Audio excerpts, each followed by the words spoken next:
எல்லாருக்கும் வணக்கம். இந்த நாளிலும் 1000 வருஷ அரசாட்சி குறித்து வேத சட்டத்தை, தேவ திட்டத்தை, தேவனுடைய வார்த்தையை விளங்கிக் கொள்ள கர்த்தர் நமக்கு உதவி செய்வார்.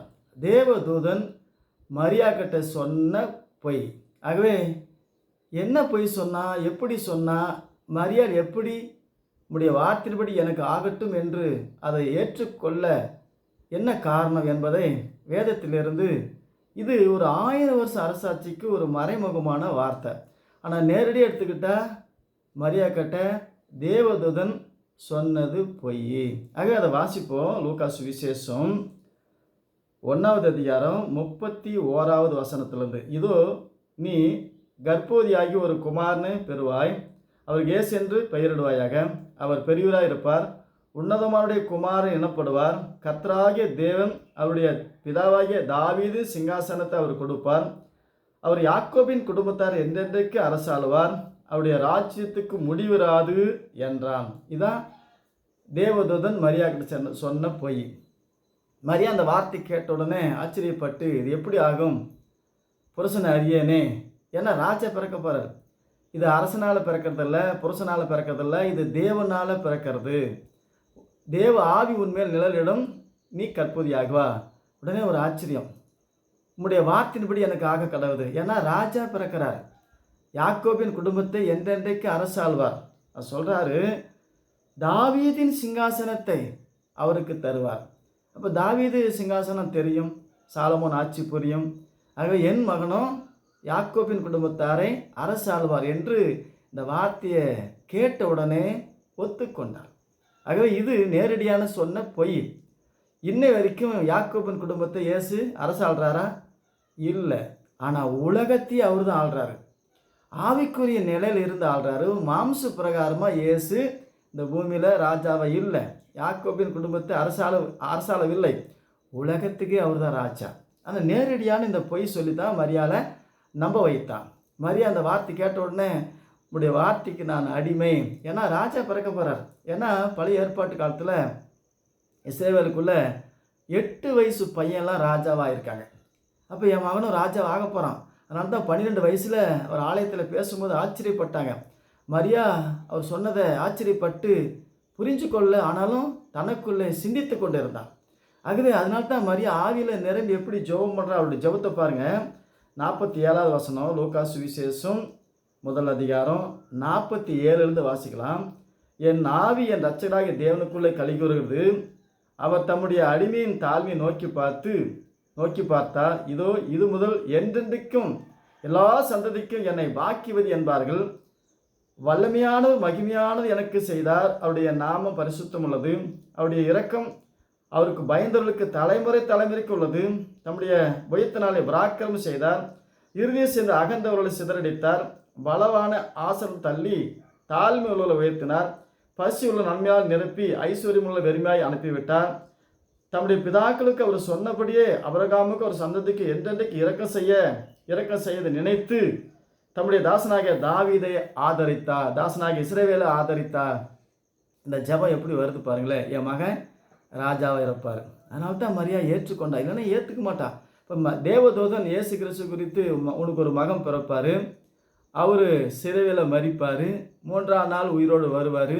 யூதருங்க சாட்டில் அடிப்பாங்க, முள்முடி அடித்து இந்த மாதிரி அவர் காயப்படுத்தி காரி துப்புவாங்க. அப்புறம் அதுக்கு பின்னாடி அடக்கம் பண்ணி சிறையில் மரித்து அடக்கம் பண்ணி உயிரோடு வருவார் என்று சொல்லியிருந்தால் மரியா ஏற்றுக்க மாட்டான். ராஜாவாக இருப்பார், யாக்கோபின் குடும்பத்தை என்றென்றைக்கு அரசாழ்வார். இன்ன வரைக்கும் அது இல்லை, மாம்ச பிரகாரமே இல்லை, உலகத்தையே அவர் தான் ஆளுகிறார். சகல தேசத்தையும், வானத்துக்கும் பூமிக்கும் அதிகாரமுள்ள அவரை அன்றி ஒரு ஆளுகும் இல்லை. மனுஷனுடைய ஆட்சியில் தேவன் தன்னை வெளிப்படுத்துகிறார், தன்னுடைய நிலையை வெளிப்படுத்துகிறார். ஆகவே தேவனை அன்றி ஒரு அதிகாரம் இல்லை. மாம்ச பிரகாரமாக இன்றைக்கும் உலக பிரகாரமாக அநேக பிரசங்கமாருங்க. இயேசு வருவார், மரித்தோர் கொண்டு வருவார், பூமியில் மரித்தோர் எழுப்புவார், எருசலேமில் இருந்துக்கிட்டு காணக்கூடிய நிலையில் இருப்பார் என்று அநேக நம்பிக்கொண்டிருக்கிறார்கள். இதுவும் பொய். காணக்கூடிய நிலையில் இருக்க மாட்டார். இயேசுவை ராஜாவை ஆக்கும்படி அவங்க பிடிச்சு கொண்டு போகிறதுக்கு வந்தாங்க. இயேசு மறைந்து மலைக்கு போனார். ஆகவே தேவனுடைய வார்த்தை விளங்கிக்கணும். அவர் மாம்ச பிரகாரமாக இன்னைக்கு காணக்கூடிய நிலையில் என்னைக்கு இருக்க போகிறதில்ல. 1000 வருஷ அரசாட்சியில் தேவன் நமக்குள்ளே இருப்பார். இந்த வேத வசனம் உள்ளான அர்த்தம் விளங்காவிட்டால் இப்படித்தான் அநேக பேர் தடுமாறுவார்கள். மரியா இயேசு பிரசங்கம் பண்ணுறாரு, அங்கெல்லாம் போய் தடுக்கிறா. ஏன்னா நீ ராஜாவாகணும், நீ சின்ன சின்ன பிரசங்கம் பண்ணுற, ஊரில் பிரச்சனை வருது என்று சொல்லி தடுத்தா. ஆகவே என் தாய் யார், என் சகோதரன் யார், என் வார்த்தை கேட்டு என்னை அனுப்பின விசுவாசிகளே தாயும் சகோதரனுமா இருக்கிறான். மரியாளுக்கு விளங்கலை. என் மகன் ராஜாவாக இருப்பாருன்னு சொன்னாங்க, இவன் பார்த்தாங்க இப்படி பண்ணிட்டு இருக்கிறான்னு சொல்லி தடுமாற்றம் ஏற்பட்டது. உலக பிரகாரமாக இன்றைக்கி இப்படி தான் எல்லோரும் புரிஞ்சுக்கிறாங்க. ஆகவே இயேசு உலக பிரகாரமாக காணக்கூடிய நிலையில் இருக்க மாட்டார். உலக முடிவு பெறுது நமக்குள்ளே இருந்து ஆட்சி நடத்துவார். இன்றைக்கி யூதருக்கும் விளங்கலை, இன்றைக்கி கிறிஸ்துவ மார்க்கத்துக்கும் விளங்கலை. இயேசுவை தப்பாக புரிஞ்சுக்கிறாங்க. ஆகவே வேதத்தில் இருக்கிற உள்ளான அர்த்தத்தை நம்ம விளங்கி கொள்ள வேண்டும். ஆகவே யூதருங்க இன்னும் மனம் திரும்பலை. அங்கே ஆலயம் கட்டுவோம், கெடாய் வெட்டுவோம், நாங்கள் விருத்த சேதனம் பண்ணுவோம் என்று சொல்லி சண்டை யுத்தம் நடந்துக்கிட்டு இருக்குது. ஆகவே இந்த யுத்தத்தில் யூதருங்க நிச்சயமாய் அழிவார்கள். இயேசு பட்டயத்தை எடுப்பவன் பட்டயத்தால் மடிவான். இன்றைக்கி இயேசு ஏற்றுக்கொண்டு உலகத்தை ஆளுகை செய்யணும். எருசலேமுக்காக அல்ல, அந்த இஸ்ரேல் நாட்டுக்காக அல்ல, அந்த மண்ணுக்காக அல்ல. அது சுடுகாடாக்கி விட்டார். உலகத்திலேயே சபிக்கப்பட்ட இடம் எதுனா இஸ்ரேல் நாடு.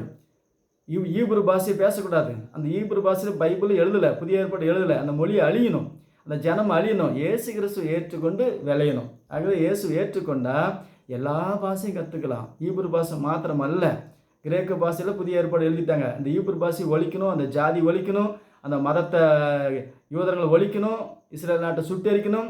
இயேசு ஏற்றுக்கொள்ளணும். இயேசு ஏற்றுக்கொண்டால் 1000 வருஷ அரசாட்சி தருவார். அது எப்போ தருவார் தெரியாது. இந்த யுத்தத்தில் இஸ்ரேல் நாடு முற்றிலுமாய் அழியும். இயேசுவை ஏற்றுக்கொள்ளாவிட்டால் சுட்டெரிக்கப்படும். தேவனே செய்வார். ஒரே ஒரு கொள்ளை நோய் வந்துச்சுனாக்கா தனியாக சைனாவில் எல்லாம் வச்சுருக்கிறான் வைரஸ். சைனாவுக்கும் ஈரானுக்கும் தொடர்பு உண்டு. ஈரானை கை வச்சா, இஸ்லாம் மக்கள் கை வச்சா வைரஸ் வரும், இல்லைன்னா பூமி அதிர்ச்சி வரும், இல்லைன்னா சோதோம் கொமரா மேலே அக்னி கந்தம் வந்தது போல் எருசலேம் இஸ்ரேல் நாட்டு மேலே வானத்திலிருந்து அக்னி வரும், அழிந்து போவாங்க. இயேசு ஏற்றுக்கொண்டு விருத்த சேதனம் கிடையாது, சிகப்பு கடாரியை பலி செலுத்த கிடையாது, ஆலயம் கட்டுறது கிடையாது. 1000 வருஷம் அரசாட்சி முடிஞ்சு கோமாளி தாத்தா அந்தி கிறிஸ்து தான் ஆலயம் கட்டுவான். கோமாளி, ரோமாபுரி கோமாளி தான் ஆலயம் கட்டுவான். இப்போ கட்டக்கூடாது. இது புரியாதனால தான் இன்றைக்கும் சண்டையும் யுத்தமும் நடக்குது. ஆகவே நாம் சரியாய் விளங்கி கொள்வோம்.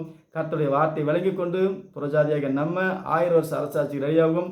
நம்ம தலைமுறையில் தந்தால் நம்ம பாக்கி வாங்க சாகா வரம். ஆகவே இதை விளங்கி கொள்ள கர்த்தர் உங்களுக்கு உதவி செய்வார். மீண்டும் சந்திப்போம். வணக்கம்.